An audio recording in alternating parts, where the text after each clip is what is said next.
चलो बच्चों, तो आज हम लोग साइंस में चैप्टर नंबर 10 शुरू करें, जिसका नाम है ग्रेविटेशन। ग्रेविटेशन जिसे हिंदी और गुजराती में गुरुत्वाकर्षण कहते हैं।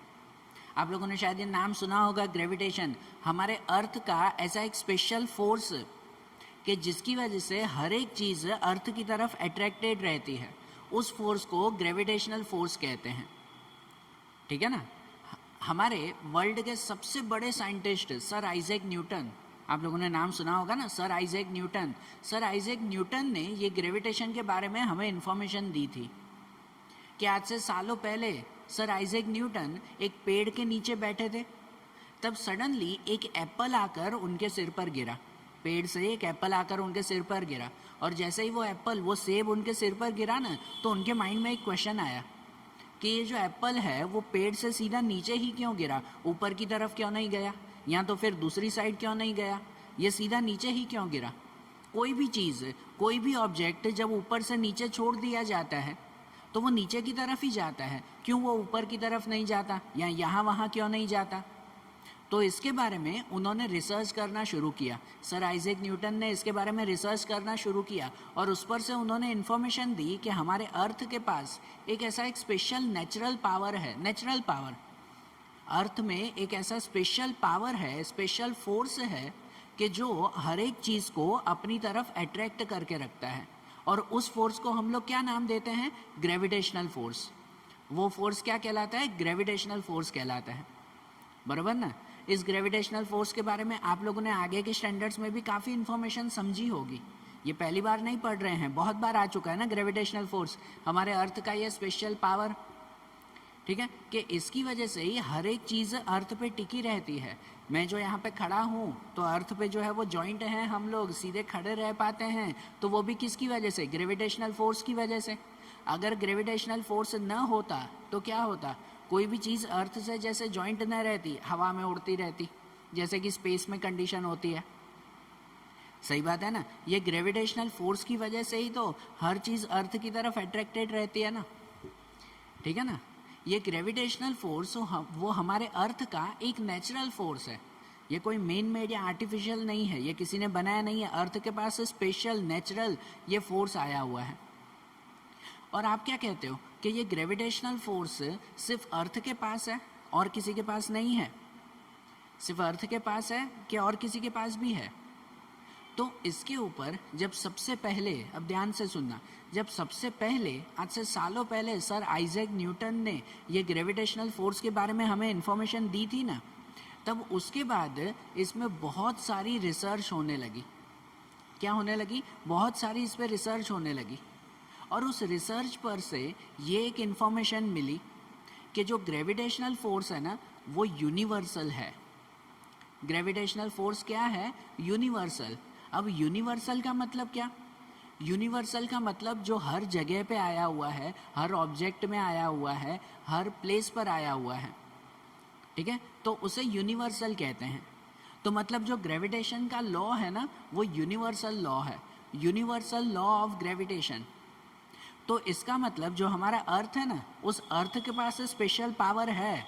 अर्थ के पास स्पेशल पावर है कि वो हर ऑब्जेक्ट को अपनी तरफ अट्रैक्ट करता है। लेकिन अर्थ के अलावा दूसरे जितने भी ऑब्जेक्ट है ना, हर एक ऑब्जेक्ट, भले हम हो, ये माइक है, ये पेन है, कोई भी चीज़ हो, हर एक में ये स्पेशल पावर है कि वो दूसरी चीज़ को अपनी तरफ अट्रैक्ट करके रखता है। बराबर? नहीं आ रहा समझ में? एक एग्जाम्पल समझते हैं कि सपोज ये माइक, ये पेन, इन दोनों में भी ग्रेविटेशनल फोर्स है कि ये दोनों एक दूसरे की तरफ अट्रैक्ट हो। बराबर? इन दोनों में भी ये ग्रेविटेशनल फोर्स आया हुआ है कि जिससे ये दोनों आपस में अट्रैक्ट हो सकते हैं। फिर क्यों नहीं होते? क्यों नहीं होते फिर वो?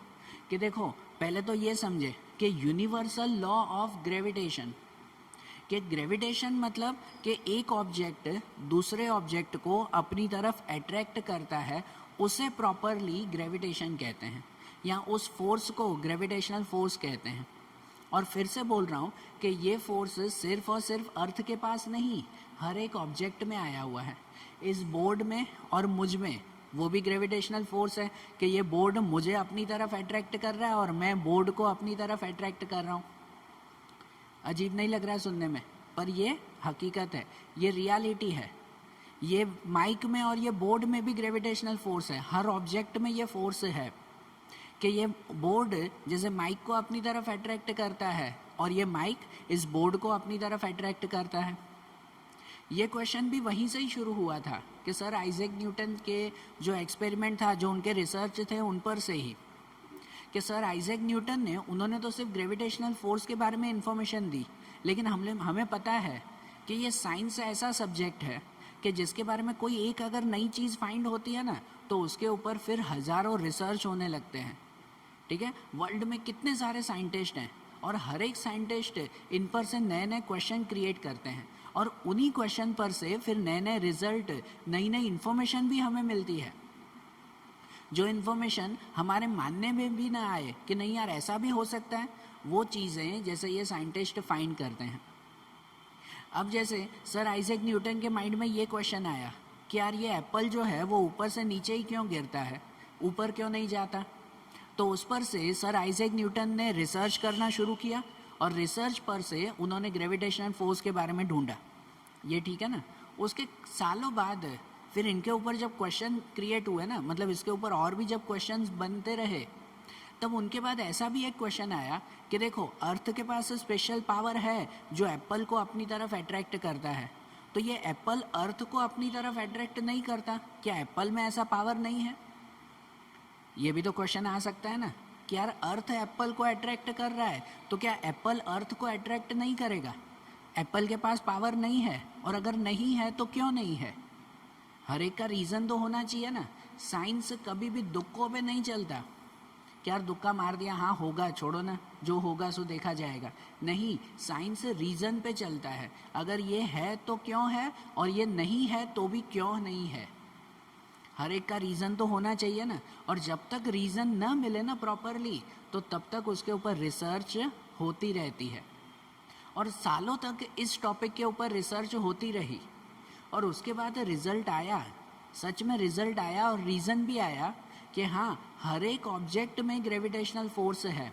अगर अर्थ वो एप्पल को अपनी तरफ अट्रैक्ट करता है ना, तो एप्पल भी अर्थ को अपनी तरफ अट्रैक्ट करता है, बिल्कुल करता है। कि अगर ये माइक इस पेन को अपनी तरफ अट्रैक्ट करता है ना, तो ये पेन भी माइक को अपनी तरफ अट्रैक्ट करती है।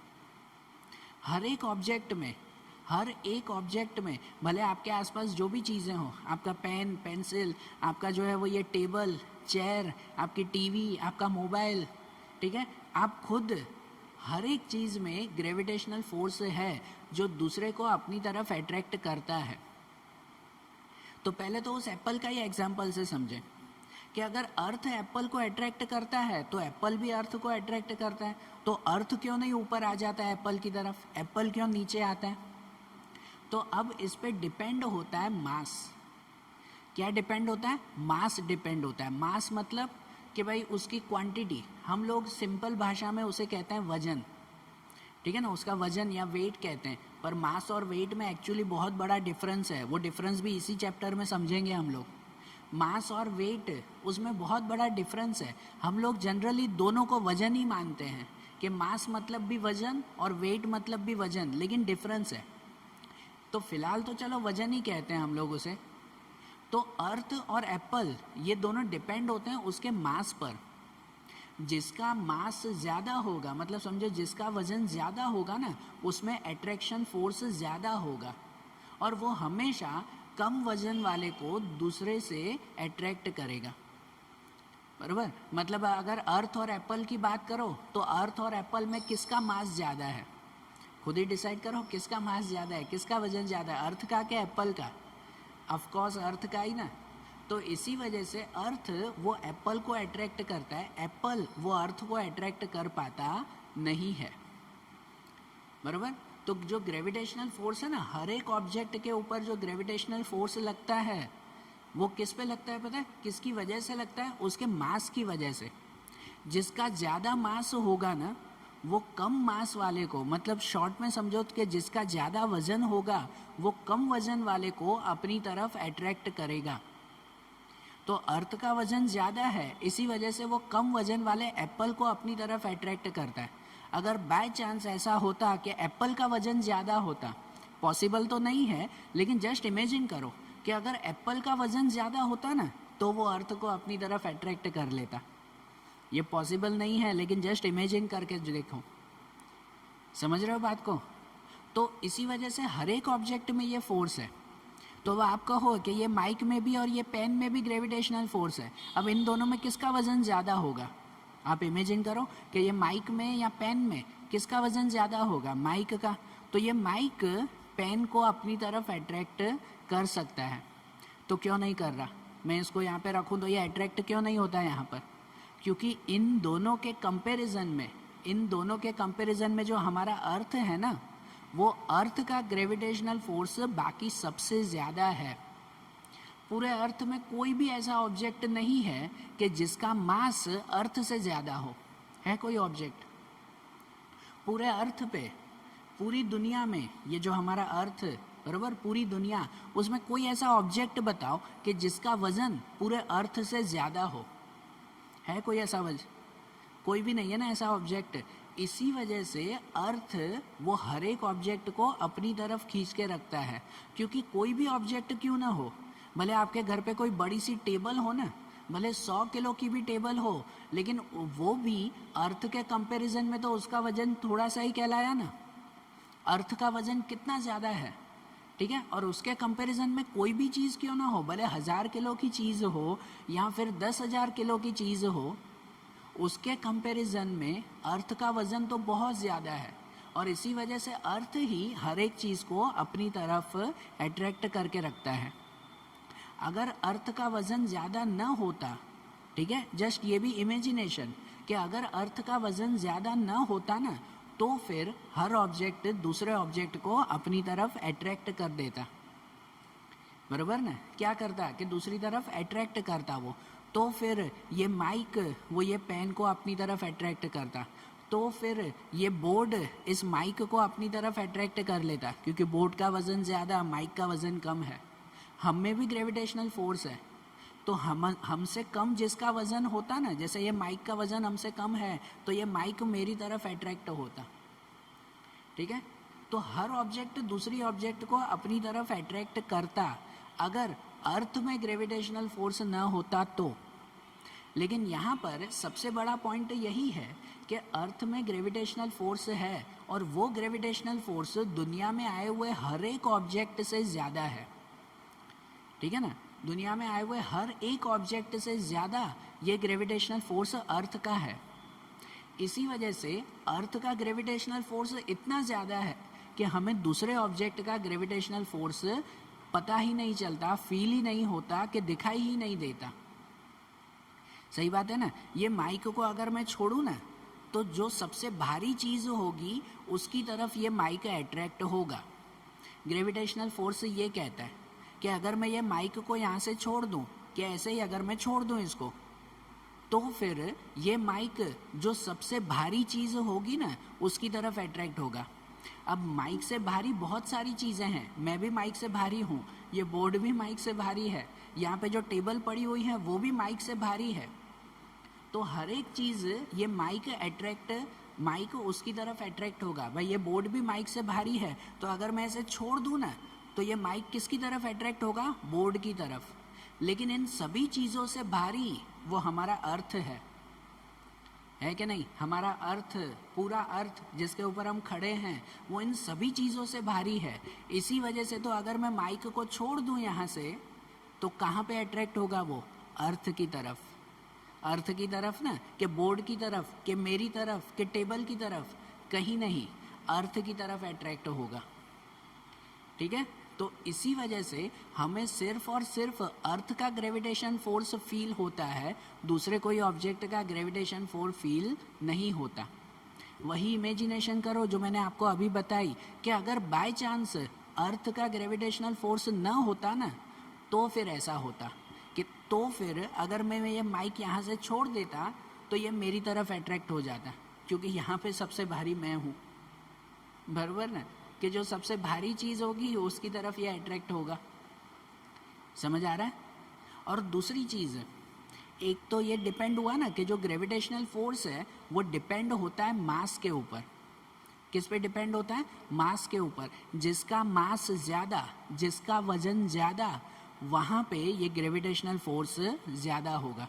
जो मैंने अभी आपको बताया कि अर्थ का ही वजन सबसे ज़्यादा है, इसी वजह से सबसे ज़्यादा ग्रेविटेशनल फोर्स सिर्फ अर्थ का है। तो ग्रेविटेशनल फोर्स एक डिपेंड होता है मास के ऊपर और दूसरा डिपेंड होता है डिस्टेंस के ऊपर। मास एंड दूसरा किस पे डिपेंड होता है? डिस्टेंस पे। कोई भी दो ऑब्जेक्ट कितनी दूर आए हुए हैं एक दूसरे से, तो वो उस पे ग्रेविटेशनल फोर्स डिपेंड होता है। मतलब ऐसा कि अब मैं फिर से एक ऑब्जेक्ट, एक एग्जांपल दे रहा हूँ, यही माइक का एग्जांपल, ठीक है ना। हमारे अर्थ पे सपोज ग्रेविटेशनल फोर्स ना होता, तो अगर मैं ये माइक छोड़ देता ना, तो कहाँ पे अट्रैक्ट होता? जो सबसे भारी चीज़ होगी उसके ऊपर। मतलब जैसे मैंने बताया कि यहाँ भारी मैं हूँ, तो ये माइक मेरी तरफ अट्रैक्ट हो जाता। सही बात है ना, माइक मेरी तरफ अट्रैक्ट हो जाता। फिर यहाँ तो उससे भारी ये बोर्ड भी है, तो यहाँ तो बोर्ड की तरफ अट्रैक्ट होता। लेकिन ये डिपेंड होता है डिस्टेंस पे। किस पे डिपेंड होता है? डिस्टेंस पे। जो चीज़ जितनी ज़्यादा पास होगी ना, जो चीज़ जितनी ज़्यादा पास होगी उस पे वो ऑब्जेक्ट जल्दी, क्या कहते हैं, अट्रैक्ट होगा। बराबर ना। एक मास पे डिपेंड होता है, दूसरा डिस्टेंस पे। तो जो चीज़ जितनी ज़्यादा पास होगी ना, उतना वो ज़्यादा अट्रैक्ट होगा। बराबर।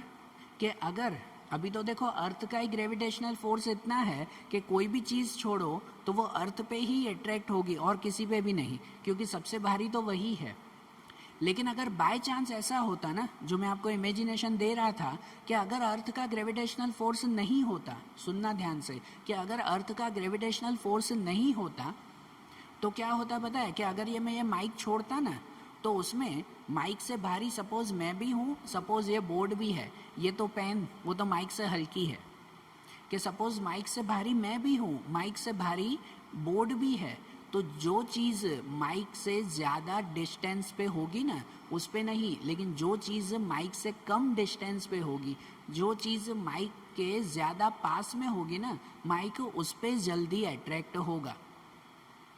अगर मैं ये माइक को छोड़ दूं और अगर बोर्ड पास में है और मैं थोड़ा दूर हूँ ना, तो ये माइक पहले बोर्ड पे अट्रैक्ट होगा, क्योंकि भारी वो है फ़िलहाल, मैं तो थोड़ा दूर खड़ा हूँ। भले मैं भारी हूँ लेकिन मैं थोड़ा दूर हूँ, तो ये माइक पहले किस पे अट्रैक्ट होगा? बोर्ड पे। या तो फिर अगर मैं ये माइक को छोड़ दूं, अगर मैं पास में खड़ा हूँ ना, कि सपोज़ यहाँ से मैं पास में हूँ और बोर्ड थोड़ा दूर है, तो माइक पहले मेरी तरफ अट्रैक्ट होगा, बोर्ड की तरफ नहीं। जो चीज़ पहले पास होगी उसकी तरफ वो ऑब्जेक्ट अट्रैक्ट होगा। ठीक है। तो इसीलिए जो ग्रेविटेशनल फोर्स है ना, अब क्लियर करो बेटा, अब यहाँ टेक्स्ट बुक के हिसाब से उसकी डेफिनेशन के हिसाब से समझें कि universal law of gravitation, gravitation का लॉ, ग्रेविटेशन का नियम ये कहता है कि अर्थ पे आए हुए, या समझो यूनिवर्स पे आए हुए, यूनिवर्सल लॉ है ना, मतलब दुनिया के, यूनिवर्स के हर एक ऑब्जेक्ट में ये ग्रेविटेशनल फोर्स है। यूनिवर्सल लॉ ये कहता है ना कि दुनिया में आए हुए या पूरे यूनिवर्स में आए हुए, पूरे यूनिवर्स में सभी प्लेनेट भी आ गए, सन आ गया, मून आ गया, बराबर ना, सब मीटियर्स, स्टार्स, जो भी ऑब्जेक्ट हैं पूरे यूनिवर्स में, हर एक ऑब्जेक्ट पे ये ग्रेविटेशनल फोर्स लगता है। बराबर ना, हर ऑब्जेक्ट पे ग्रेविटेशनल फोर्स होता है। और वो किस पे डिपेंड होता है? तो वो एक डिपेंड होता है मास पे, कहते हैं मास पे डायरेक्टली डिपेंड होता है। डायरेक्टली डिपेंड मतलब कि जिसका मास ज़्यादा होगा उसका ग्रेविटेशन फोर्स ज़्यादा होगा। बराबर ना, कि एक डिपेंड होता है मास पे और दूसरा डिस्टेंस पे इनवर्स डिपेंड होता है। डिस्टेंस पे इनवर्स डिपेंड होता है कि जिसका डिस्टेंस कम होगा उसका ग्रेविटेशनल फोर्स ज़्यादा होगा। सही बात ना, जिसका डिस्टेंस कम होगा, भाई ये अगर पास में है तो यहाँ पे ग्रेविटेशनल फोर्स ज़्यादा लगेगा, ठीक है ना। कोई चीज़ अगर दूर है तो वहाँ पे ग्रेविटेशनल फोर्स कम लगेगा। तो इसलिए यूनिवर्सल लॉ ऑफ ग्रेविटेशन वो किस पे डिपेंड होता है? एक मास पे और दूसरा डिस्टेंस पे। जो अब इस लॉ को अगर फार्मूला वाइज समझे ना, जो आपकी टेक्स्ट बुक में फार्मूला दी गई है, तो उसको ऐसे लिख सकते हैं कि ग्रेविटेशनल फोर्स जिसे एफ कहते हैं कि F equal to G multiply M M upon D square. तो ये क्या है, ये क्या अल्फ़ाबेट है? तो जो मैंने आपको अभी तक की पूरी थियरी समझाई ना, वो थियरी ये पूरी शॉर्ट में लिखी गई है, बराबर। ये थियरी शॉर्ट में लिखी गई है कि force, gravitational force is depend on मास। यहाँ पे दो ऑब्जेक्ट के मास पे, कि सपोज ये माइक है और ये पेन है, तो दोनों के मास का मल्टीप्लाई दोनों के मास पे डिपेंड है ना, बराबर ना। जिसका मास ज़्यादा होगा, जिसका वज़न ज़्यादा होगा, उसका ग्रेविटेशनल फोर्स ज़्यादा होगा। तो इसलिए ऐसे कहते हैं कि force is depend on the product of mass, है ना। प्रोडक्ट ऑफ मास, प्रोडक्ट मतलब मल्टीप्लाई, दोनों के मास के मल्टीप्लाई पे डिपेंड है। और दूसरा डिपेंड होता है डिस्टेंस के स्क्वायर पे, डिवाइड बाय डी स्क्वायर मतलब डिस्टेंस पे, बराबर ना। दूसरा डिस्टेंस पे डिपेंड होता है कि कौन सा ऑब्जेक्ट कितनी दूर आया हुआ है।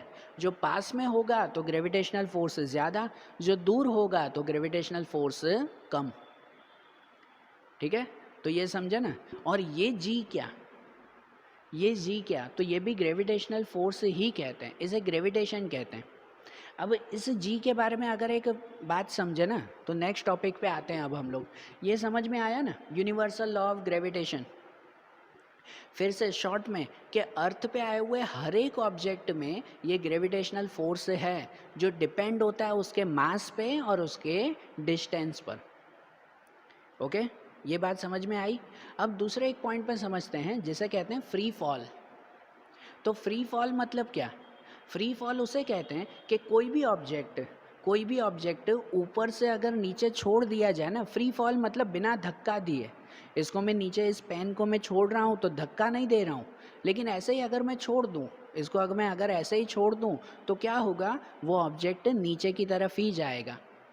क्यों जाएगा? तो अर्थ के ग्रेविटेशनल फोर्स की वजह से, उसकी वजह से ये ऑब्जेक्ट नीचे की तरफ ही जाएगा ना, ऊपर तो नहीं जाएगा ना उसमें, बराबर ना। तो इसीलिए अगर इस ऑब्जेक्ट को मैं ऊपर से नीचे की तरफ छोड़ दूँ ना, तो ये हमेशा नीचे की तरफ ही जाएगा। और नीचे की तरफ जाते हुए इसकी स्पीड वो कंटिन्यूसली बढ़ती जाएगी, जिसे हम लोग कहते हैं एक्सेलरेशन। क्या कहते हैं उसे? एक्सेलरेशन कहते हैं। याद है आगे के चैप्टर में आया था, 8 और 9 चैप्टर में, एक्सेलरेशन के बारे में। एक्सेलरेशन मतलब कहलाता है कि कोई भी स्पीड का कंटिन्यूसली इंक्रीज होता जाना, स्पीड या वेलोसिटी का कंटिन्यूसली इंक्रीज होता जाना, तो उसे एक्सेलरेशन कहते हैं। तो अगर मैं ये ऑब्जेक्ट विदाउट एनी फोर्स, बिना धक्का दिए ऐसे ही छोड़ दूं, तो ये नीचे की तरफ ही जाएगा ना, उसे हम लोग कहते हैं फ्री फॉल। फ्री फॉल भाई, ऐसे ही ये नीचे की तरफ जा रहा है, और नीचे की तरफ जाते जाते उसकी स्पीड कंटिन्यूसली बढ़ती जाएगी। आपको भी पता है, कोई भी ऑब्जेक्ट, अगर सपोज़ आप कोई 10th फ्लोर पे खड़े हो, कोई बिल्डिंग के 10th फ्लोर पे अगर आप खड़े हो और वहाँ से अगर आप कोई पत्थर फेंकते हो, छोटा सा पत्थर अगर, तो वो पत्थर जैसे जैसे नीचे आता जाएगा ना, वैसे वैसे उसकी स्पीड बढ़ती जाएगी, बराबर ना। उसकी स्पीड इंक्रीज होती जाएगी। ये किसकी वजह से पता है? ग्रेविटेशनल फोर्स की वजह से ही। तो इसी वजह से एक और ये बात कही जाती है कि जो ग्रेविटेशनल फोर्स है ना, वो एक्सेलरेटेड फोर्स है। कौन सा फोर्स? Accelerated force. कि उस फोर्स की वजह से फ्री फॉल में ऊपर से नीचे आता हुआ ऑब्जेक्ट, उसकी स्पीड कंटिन्यूसली इंक्रीज होती जाती है। आपने बहुत बार दूसरे भी ऐसे ऑब्जेक्ट देखे होंगे ना, कि सपोज अगर जो है, क्या कहते हैं, कोई वो नहीं, वो ऊपर प्लेन चल रहा हो और प्लेन सडनली क्रैश हो जाता हो, या ऊपर से अगर कोई ऑब्जेक्ट ऐसे ज़ोर से नीचे गिरता हो, तो नीचे आते आते उसकी स्पीड एकदम से बढ़ती जाती है, और जो है वो धड़ाम करके नीचे ज़मीन से टकराता है।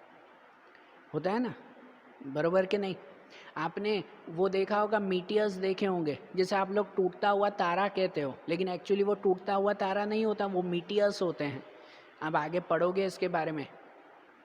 वो मीटियर्स होते हैं। वो मीटियर्स भी जब अर्थ की तरफ अट्रैक्ट होते हैं ना, तो नीचे आते आते आते आते उसकी स्पीड इंक्रीज होती जाती है। वो ये सब किसकी वजह से? तो ग्रेविटेशनल फोर्स की वजह से ही। तो ये ग्रेविटेशनल फोर्स वो कैसा फोर्स कहलाता है? Accelerated force. और उसकी अगर वैल्यू गिनो ना, एक्सेलरेशन की अगर वैल्यू गिनो तो ग्रेविटेशनल एक्सेलरेशन की वैल्यू आती है, स्मॉल जी का हो या कैपिटल जी का हो, उसकी वैल्यू आती है 9.8 मीटर पर सेकेंड स्क्वायर। क्या आती है? 9.8 मीटर पर सेकेंड स्क्वायर। इसका मतलब कि अगर कोई ऑब्जेक्ट ऊपर से नीचे अगर फेंका जाए ना, तो उसकी स्पीड हर सेकंड में 9.8 मीटर जितनी इंक्रीज होती जाएगी। अगर इस ऑब्जेक्ट में ऊपर से नीचे छोड़ दूँ ना, तो पहले उसकी स्पीड 0 होगी, क्योंकि अभी तो मैंने पकड़ के रखा है। अगर मैं इसे छोड़ दूँ तो एक सेकंड में उसकी स्पीड 9.8 मीटर की हो जाएगी, दूसरे सेकंड में 9.8 और बढ़ जाएगी, बराबर, मतलब 19.6 हो जाएगी। तीसरे सेकंड में उसकी स्पीड 9.8 और प्लस हो जाएगी, उसके बाद 9.8 और प्लस हो जाएगी। तो ऐसे कितनी भी ऊपर से, भले ना आसमान से कोई चीज़ नीचे गिरती हो, तो नीचे आते आते उसकी स्पीड हर सेकंड में 9.8 मीटर जितनी अप्रॉक्सीमेट इंक्रीज होती जाती है, और वही ग्रेविटेशन की वैल्यू भी कहते हैं। तो अगर आपको कोई ऐसा पूछे ना कि ग्रेविटेशनल फोर्स की वैल्यू कितनी, तो उसे कहेंगे 9.8 न्यूटन, क्योंकि फोर्स जो होता है ना, अगर एक्सेलरेशन गिनते हो तो एक्सेलरेशन मीटर पर सेकेंड स्क्वायर में गिना जाता है, लेकिन अगर ग्रेविटेशनल फोर्स कहे ना, तो ग्रेविटेशनल फोर्स हुआ तो इतना ही 9.8, लेकिन उसे कहते हैं 9.8 न्यूटन। क्या कहते हैं? न्यूटन, फोर्स का यूनिट। ये भी आपने आगे के चैप्टर में पढ़ा था कि फोर्स का यूनिट वो न्यूटन आता है। सर आइजैक न्यूटन ने फाइंड किया था, तो उसी साइंटिस्ट के नाम पर ये यूनिट बना है न्यूटन। तो ग्रेविटेशनल फोर्स की वैल्यू कितनी हुई? 9.8 न्यूटन। समझ आई बात? क्लियर हुआ ना? और दूसरा कि importance of universal law of gravitation, कि ये जो यूनिवर्सल लॉ ऑफ ग्रेविटेशन है उसकी इम्पोर्टेंस क्या, इससे क्या फ़ायदे होते हैं, बराबर ना? इससे क्या फ़ायदे, अभी बहुत सारी चीज़ें आपको बताई, फिर भी कुछ चीज़ें और बता रहा हूँ कि ग्रेविटेशनल फोर्स के फ़ायदे क्या। सबसे पहला फ़ायदा तो ये कि हम लोग अर्थ से जुड़े रहते हैं, सही बात ना? ग्रेविटेशनल फोर्स की वजह से ही हम लोग अर्थ से जुड़े रहते हैं, कि अगर ग्रेविटेशनल फोर्स ना होता तो हम लोग सब हवा में उड़ रहे होते, सही बात ना? हम अर्थ से जुड़े रहते हैं ग्रेविटेशनल फोर्स की वजह से।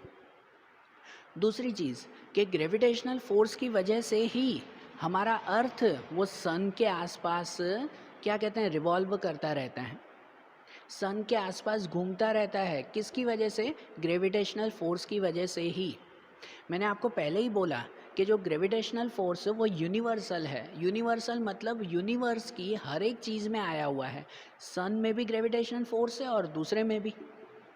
तो मतलब जहाँ पे ये सन है ना, सपोज अगर बीच में सन है और सन के आसपास 9 प्लैनेट घूमते रहते हैं, घूमते रहता है ना उसके आसपास 9 प्लैनेट, तो वो सभी प्लैनेट सन के ग्रेविटेशनल फोर्स की वजह से ही घूमते रहते हैं। कि अगर सन का ग्रेविटेशनल फोर्स ना होता ना, तो कोई भी प्लेनेट उसके आसपास नहीं घूमता, वो फिर सीधा सीधा चलता जाता, ठीक है ना? ये सन का जो ग्रेविटेशनल फोर्स है वो समझो उसका सेंट्रल फोर्स कहलाता है। सन बिल्कुल सेंटर में है, और उसकी वजह से ही, उस फोर्स की वजह से ही सभी उसके आसपास गोल गोल घूमते रहते हैं। ये क्या कहलाता है? सेंट्रल फोर्स, बराबर। या वैसे ही इस ग्रेविटेशनल फोर्स की वजह से ही मून जो है वो अर्थ के आसपास घूमता रहता है। वो भी तो अर्थ का सेंट्रल फोर्स है कि अर्थ के आसपास क्या घूमता रहता है? मून घूमता रहता है ना फिर, बराबर ना? ये भी पता है ना, ये भी किसकी वजह से? ग्रेविटेशनल फोर्स की वजह से ही। तो अब एक माइंड में क्वेश्चन आ रहा है कि अगर सन के आसपास अर्थ घूमता है, किसकी वजह से? ग्रेविटेशनल फोर्स की वजह से, ये बात नक्की। कि अर्थ के आसपास मून घूमता है, ये भी किसकी वजह से? ग्रेविटेशनल फोर्स की वजह से। तो हमने तो ये बात पढ़ी कि अर्थ में जो ग्रेविटेशनल फोर्स है वो हर चीज़ को दूसरी चीज़ पर अट्रैक्ट करता है ना। तो ये अर्थ वो मून को अट्रैक्ट क्यों नहीं कर देता? कोई भी चीज़ ऊपर से नीचे आती है तो सीधा अर्थ पे आके जॉइंट हो जाती है, तो मून क्यों इतनी दूर है? कि अगर मून पे भी ग्रेविटेशनल फोर्स लग रहा है तो मून सीधा आकर अर्थ पे जॉइंट क्यों नहीं हो जाता? या अगर सन में भी ग्रेविटेशनल फोर्स है, बिल्कुल बीच में सन आया हुआ है, उसके आसपास 9 प्लेनेट है, बराबर ना, उसके आसपास क्या आया हुआ है, 9 प्लेनेट आए हुए हैं। तो ये 9 प्लेनेट की जो हैं वो सन के आसपास चुपचाप घूमते रहते हैं, वो सब सन से टकरा क्यों नहीं जाते, जॉइंट क्यों नहीं हो जाते? सन में भी ग्रेविटेशनल फोर्स है ना, तो सब चीज़ वो सन से जॉइंट क्यों नहीं हो जाती, सभी प्लैनेट्स? क्यों ऐसा? तो इनके रीज़न तो बहुत सारे हैं, बहुत डिटेल रीज़न है, लेकिन मैं आपको शॉर्ट में समझा रहा हूँ। ये इसी वजह से, क्योंकि अगर अर्थ और मून का एग्जाम्पल समझो, सन का एग्जाम्पल थोड़ा बाद में, अर्थ और मून उसका एग्जाम्पल समझो कि ये अर्थ है, सपोज ये अर्थ आया हुआ है और अर्थ से थोड़ी दूर ये मून आया हुआ है। जो मून उस अर्थ के आसपास घूमता ही रहता है, घूमता रहता है ना अर्थ के आसपास, तो वो अर्थ पे क्यों नहीं अट्रैक्ट होता? क्योंकि अर्थ और मून के बीच में है ना, बीच में एटमॉस्फेयर नहीं है। क्या नहीं है पता है? एटमॉस्फेयर नहीं है। पहला रीज़न ये कि अगर एटमॉस्फेयर होता ना बीच में, या तो मून जो है वो अर्थ के एटमॉस्फेयर में आ जाता ना, तो सीधा अर्थ की तरफ अट्रैक्ट होके नीचे ज़मीन पे आकर टकराता। अर्थ जो है वो उसका एटमॉस्फेयर थोड़े से ही रेडियस में है, बराबर ना, जो एटमॉस्फेयर ध्यान है ना वो, तो कि वो थोड़े से ही रेडियस में आया हुआ है, उसके बाद स्पेस है और उस स्पेस में दूर आया हुआ है मून। मून इतनी दूर आया हुआ है, बीच में एटमॉस्फेयर नहीं है। अगर बाय चांस मून चलते चलते चलते, ऐसा पॉसिबल तो बिल्कुल भी नहीं है, लेकिन अगर बाय चांस मून वो चलते चलते अर्थ के एटमॉस्फेयर में आ जाता ना, तो फिर वो टकरा कर, सॉरी, अट्रैक्ट होके कहाँ पे आ जाता? अर्थ की ज़मीन पे, बराबर। लेकिन बीच में एटमॉस्फेयर न होने की वजह से मून अर्थ की तरफ अट्रैक्ट नहीं होता। और ये जो ग्रेविटेशनल फोर्स लगता है ना अर्थ का मून की तरफ, जो ग्रेविटेशनल फोर्स है वो उसका सेंट्रल फोर्स कहलाता है। एक एग्जांपल समझो कि सपोज़ ऐसा, एक एग्जांपल बता रहा हूँ कि सपोज़ ऐसा हो कि आप लोग जो है वो एक डोरी लो, वो पतंग चगाने के लिए डोरी यूज़ करते हो ना, ठीक है ना, वो डोरी आप लोग लो, वो धागा ले लो, उस धागे के एक कोने पे थोड़ा बड़ा पत्थर बांध लो, ठीक है, एक पत्थर बांध लो उस पर, और उस डोरी को हाथ में पकड़कर, हाथ में पकड़कर उस डोरी को घुमाओ, बराबर। उस डोरी का एक कोना हाथ में पकड़कर उसको घुमाओ, उस पत्थर को घुमाओ, तो क्या होगा? उसको जितना हम लोग घुमाएंगे ना, वो पत्थर उतना घूमता रहेगा कि नहीं? कब तक घूमेगा पता है? जब तक हम लोग उसे घुमाते रहेंगे, है कि नहीं? कि सपोज़ आप लोग जो है ये बिल्कुल बीच में अपने हाथ से उस डोरी को पकड़ के रखा है और आसपास आप उसे घुमा रहे हो, ठीक है। ये एक पत्थर है जो वहाँ पे घूम रहा है कंटिन्यूसली, बराबर ना, कंटिन्यूसली वहाँ पे घूम रहा है वो। तो ये पत्थर वो इसके आसपास कब तक घूमता रहेगा? जब तक हम लोग उस डोरी को पकड़ के रखेंगे, बराबर ना। जब तक उसे पकड़ के रखेंगे तब तक वो आसपास घूमता रहेगा। अब बाय चांस मैं वो डोरी घुमाते घुमाते घुमाते छोड़ दूँ तो क्या होगा? तो क्या होगा पता है? कि अगर यहाँ से मैंने डोरी पकड़ के रखी है और ऐसे ज़ोर से घुमा के डोरी सडनली हाथ से छोड़ दूँ, तो क्या होगा? ये पत्थर फिर नहीं घूमेगा। कैसा होगा कि ये पत्थर, मैंने डोरी छोड़ दी तो पत्थर धीरे धीरे धीरे घूमते घूमते घूमते घूमते फिर रुक जाएगा। ऐसा होगा? ऐसा इसमें थोड़ी होता है कि अगर ऐसे डोरी घुमाते घुमाते घुमाते सडनली मैं डोरी छोड़ दूँ तो क्या होगा पता है? वो पत्थर ज़ोर से दूर जाके गिरेगा। सही बात ना, दूर से दूर चला जाएगा ना। और जितनी ज़ोर से आपने घुमाया होगा और जितनी ज़ोर से घुमाते घुमाते सडनली आपने छोड़ दिया, तो जहाँ पे पत्थर होगा ना वो 1 सेकंड भी नहीं घूमेगा, वहाँ से सीधा ही आगे चला जाएगा, है ना। कि अगर वो पत्थर घूमते घूमते यहाँ पे होगा तो वो सीधा यहाँ पे चला जाएगा, गोल घूमेगा ही नहीं। कि अगर वही घुमाते घुमाते वो पत्थर अगर यहाँ पे होगा और आपने छोड़ दिया तो वो यहाँ पे सीधा चला जाएगा। अगर वो पत्थर यहाँ पे होगा और छोड़ दिया तो वो यहाँ पे सीधा चला जाएगा। मतलब ये जो पत्थर है ना वो गोल क्यों घूम रहा है पता है?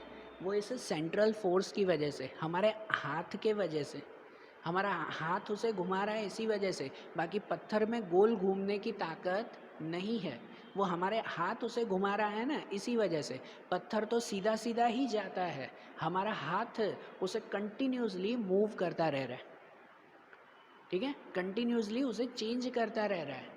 नहीं तो पत्थर क्या होता है, वो तो सीधा ही जाता है ना। इसी वजह से तो घुमाते घुमाते सडनली अगर हम डोरी छोड़ दें ना, तो फिर पत्थर नहीं घूमेगा, उसी सेकंड वो पत्थर सीधा दूर चला जाएगा, है कि नहीं। तो यही समझो हमारे अर्थ और मून में भी होता है। हमारे अर्थ में ऐसा ग्रेविटेशनल फोर्स है जो उस मून को अपनी तरफ अट्रैक्ट करके रखता है और मून को अपने आसपास घुमाते रहता है। मून अर्थ के आसपास घूमता रहता है इस अर्थ के ग्रेविटेशनल फोर्स की वजह से ही, जो उसका सेंट्रल फोर्स कहलाता है। अगर बाय चांस अर्थ का ग्रेविटेशनल फोर्स नहीं होता ना, तो ये मून गोल घूमता ही नहीं। मून क्या करता पता है, मून तो सीधा सीधा सीधा सीधा स्पेस में चलता रहता, बराबर ना, वो गोल घूमता ही नहीं। ये भी किसकी वजह से घूमता है, इस अर्थ की वजह से ही। और सपोज अगर बीच में सन है, जो पूरे सोलर सिस्टम की बात करें कि जो सन है और सन के आसपास 9 के 9 प्लेनेट घूमते हैं, हमारा अर्थ भी तो घूमता है ना, तो सन के आसपास जो अर्थ घूमता है, जो सभी प्लेनेट घूमते हैं, वो भी इस सेंट्रल फोर्स की वजह से ही। ये सन वो सभी प्लेनेट को अपनी तरफ अट्रैक्ट करके रखता है और उसके आसपास घुमाता रहता है। अगर सन में ग्रेविटेशनल फोर्स नहीं होता ना, तो अर्थ वो उसके आसपास नहीं घूमता, अर्थ भी फिर सीधे सीधे सीधे पूरे यूनिवर्स में भटकता रहता, सीधे सीधे चलता रहता। तो इस ये ग्रेविटेशनल फोर्स ही है जो हम लोग इम्पोर्टेंस देख रहे हैं ना, उसमें यही है कि ग्रेविटेशनल फोर्स की वजह से ही सबसे पहले तो हम अर्थ पे टिके रहते हैं, ठीक है ना, हम अर्थ पे टिके रहते हैं इस ग्रेविटेशनल फोर्स से। ये ग्रेविटेशनल फोर्स की वजह से ही हमारा अर्थ वो सन के आसपास चक्कर लगाता रहता है, रिवॉल्विंग करता रहता है। और इस ग्रेविटेशनल फोर्स की वजह से ही जो मून है वो अर्थ के आसपास रिवॉल्व होता रहता है। ये सब किसकी वजह से, ग्रेविटेशनल फोर्स की वजह से ही। और इस ग्रेविटेशनल फोर्स की वजह से ही, आखिरी पॉइंट है इसके इम्पोर्टेंस में, कि इस ग्रेविटेशनल फोर्स की वजह से ही जो अर्थ पे सीज में, ओशंस में, समुद्र में जो टाइड एंड एब आती है ना, बराबर ना, जो टाइड्स आती हैं वो भी किसकी वजह से, इसकी वजह से, ग्रेविटेशनल फोर्स की वजह से। टाइड क्या, जो लहरें आती हैं, बराबर, जो लहरें। आप लोगों ने ये सुना होगा ना कि भाई समुद्र में हमेशा हर रोज भरती आती है, सुना होगा कि नहीं।